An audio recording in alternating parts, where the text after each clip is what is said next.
Hey, this is John, and it's time for some ground mount solar rack design conversation. So, this is one of the first strings that I put up, and this I used some salvage metal. That's why it looks a little rough, but not that rough. So, the logic here was the center row of panels, the weight is supported by that center post, and then on the end of each of the other panels, row of panels, I basically got another post supporting those. And the reason I went with that sort of idea was because I'm using oil field pipe on this rack, and oil field pipe is some really thick stuff, some really heavy stuff to cut. So I didn't have any concerns about the strength of that.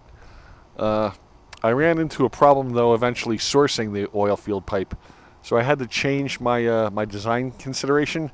This is what I would have liked to have gone with, and this was a lot more efficient with regards to the material that I needed to purchase.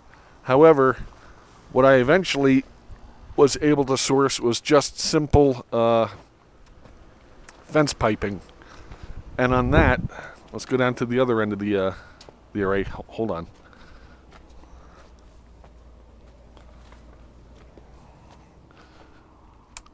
On that, since the pipe itself is a lot thinner, but also cheaper, what I decided to do was support each row of panels with a pipe front and back. So a little more expensive as far as or a little more effort as far as the digging of the holes and the cement and that sort of stuff. But I had the same level of confidence with regards to stability because I was supporting, like I said, each individual column of panels. Now, in a high wind situation or someplace where you had tornadoes or hurricanes or something like that, what I would consider doing would be running diagonal supports across the back and also front to back along the sides, and that would tie everything in together. I think out here it's a little bit of overkill because we don't get that kind of crazy wind. So that's the piping left to right. Let's look at front to back. Let me go back to over here. Hang on.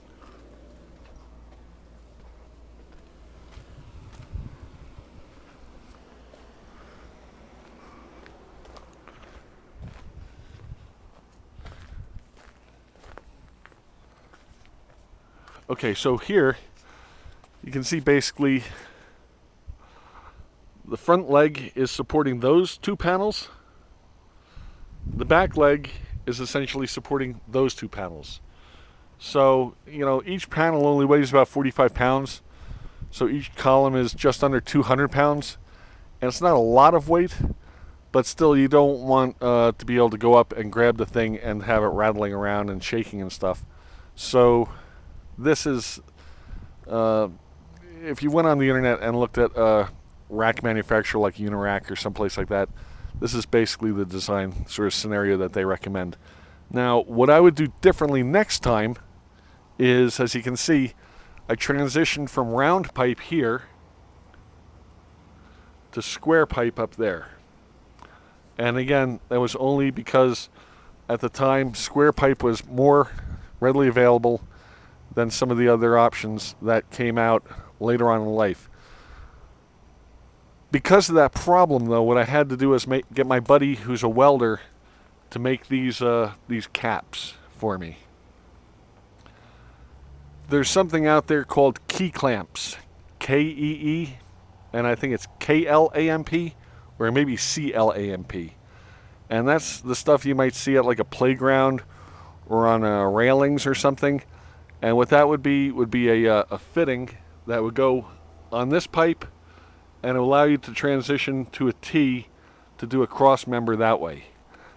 In hindsight, it probably would have been as cheap to go with key clamps had I known about them and been able to find them at the time. So let's assume for the moment that you've done your rack out of all tubular round tubular, not square tubular, but round tubular pipe. And you've done your uprights, and you've got your key clamps in, and you've got all your cross pieces. Now what I would do then would be Unirac makes a 168-inch rail, which is aluminum, and it has machining in the sides and along the top and bottom to accept bolts. And the slots that are machined into the rails act as basically a retainer, so you can secure the panels. You basically slide the bolt in, and then come at it from above with a nut.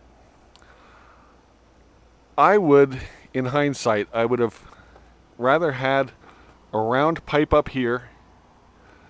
Then I would have run one of the aluminum Unirac rails that way. But what I would have done was I would have taken a 1-foot piece of angle iron and bolted that to the Unirac rail. And then I would have come with a U-bolt underneath this way and secured it up into that piece of angle iron that's been attached to the Unirac rail. Does that make sense? I hope it does. And the reason I would have done that was because it would have made mounting the panels a hell of a lot easier and a hell of a lot quicker. And the problem was what I did when I built this rack was I did all the black work first, put up all the angle iron, and then had to come in with a guide basically, and pre-drill all the holes, and then put the panels on. And it was the drilling of the holes in place was a real bear, and took a hell of a long time. Now, one thing that I would do straight away, and I don't care where you live and how secure you think you are, but if you'll notice, we've got two different kinds of fasteners here.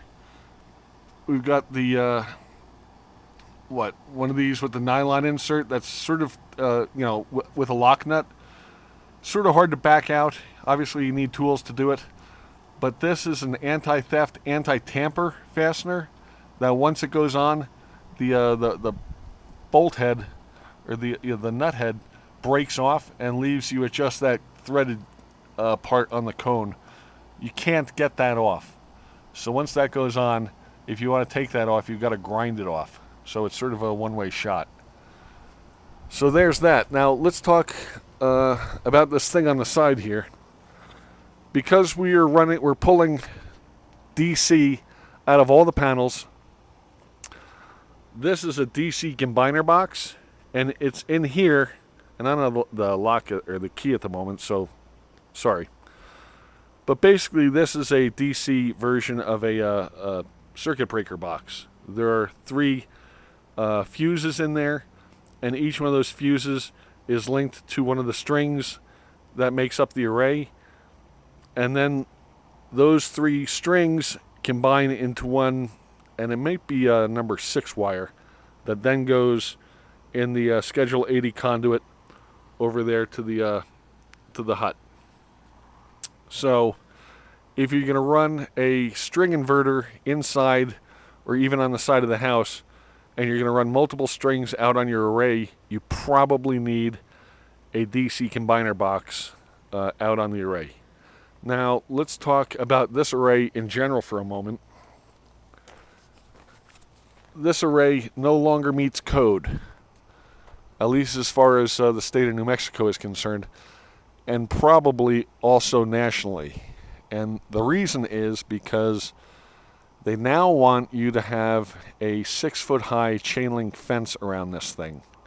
So, fortunately, I was able to get this in and installed before that became an issue. The other thing that came up not too long ago is they don't want to be able to see the wires anymore. And if you look, you can see the wires, especially on this string over here, where I've had to move some of the panels around and haven't had a chance to cable tie the wires back up. But basically what they want now is some means of preventing a child from grabbing this and swinging around on it. That being the case, what you might need to do is go with some sort of a cable tray running underneath, maybe 3, and have your panel wires homed up in the cable tray. Again, that depends upon your local codes, what the inspector wants, and the materials that you have available. So what else can I tell you about that? Not much. Okay, so let's go back over here to the hut. So we're home running our DC from the combiner box there. Schedule 80 down to the hut. That's the string that we just looked at. This is the other string. Those go on the other side of the wall there. There are 2 7 kW Sunny Boy inverters, and unfortunately you don't get to see those because they're locked away. But the inversion of DC to AC happens there. Then they come out to an LB that's here, and then that goes up with conduit up and across and onto the other side. And let's go over there and have a look at that.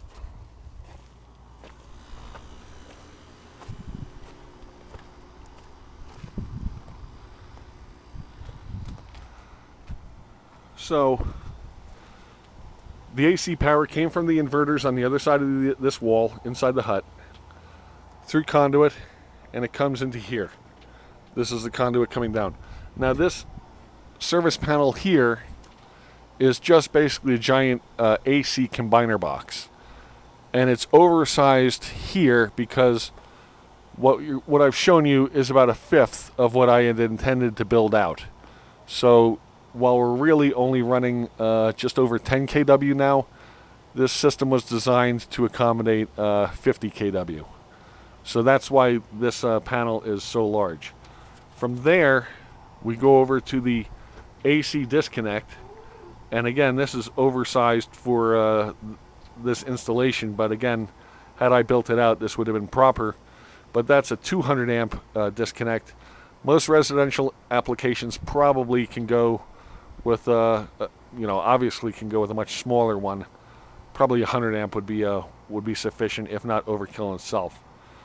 So from there, we go to the rec meter, and the rec meter is, it's an option. The power company doesn't really care if you have that or not. If you have a rec meter, then you can participate in the power company's rec purchase program. If not, well, I guess you're sort of screwed. From there, the power, and this rec meter is wired upside down. Let me say that again. Normally, the power comes in from the top and then goes to the panel from the bottom. And I guess, let me think. That's the way this one's wired. I guess it was wired wrong the first way. The logic is power doesn't normally flow into the panel. It flows out of the panel.